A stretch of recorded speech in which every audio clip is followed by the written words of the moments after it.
Dans les temps anciens, lorsque la population humaine se multipliait dans toute sa splendeur, des belles filles naissaient, captivant le regard des êtres célestes. Les anges, fils des cieux, descendirent parmi les hommes, attirés par la beauté radieuse de ces femmes. La promesse d'une union entre leurs dimensions respectives éveilla des désirs inévitables, et un plan audacieux prit forme, engendrer une descendance mélangeant le divin et l'humain. Les élans de passion culminèrent dans des discussions ferventes, ces êtres lumineux échangeant leurs pensées dans un ballet d'hésitation et de certitude sur la faisabilité de cet acte sacré. Samyaza, le chef des anges, exprima ses craintes. L'ombre du péché planait au-dessus de lui, une menace tangente à la pureté céleste. Il redoutait d'être le seul à porter le poids de cette décision, mais la réciprocité des autres anges balaya ses craintes.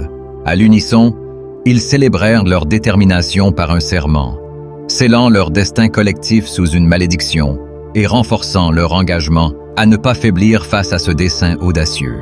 Par cette promesse, ils franchirent le seuil de la décision, unis dans leur résolution de se mêler au monde des enfants des hommes. Ensemble, 200 anges descendirent alors sur le mont Hermon, une région sacrée où le ciel rencontrait la terre.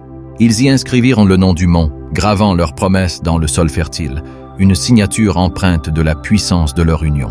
Les chefs angéliques, chacun portant un nom qui résonnait d'autorité, prirent la tête de cette entreprise fatalement magnifique.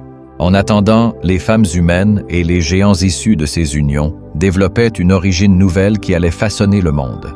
Les géants, fruits de ces unions interdites, émergèrent sur Terre avec une stature titanesque. Leur taille défiait l'imagination, mesurant 3000 coudées, marquant une rupture dans le cours de l'histoire humaine. Ils se nourrissaient des récoltes et dévoraient tout sur leur passage, rendant la vie insupportable pour les hommes.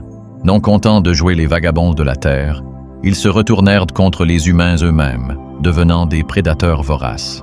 Prédateurs de leur propre espèce et pour finir, rongés par leur propre avidité, ils s'entre-dévoraient, illustrant un cycle de violence sans fin.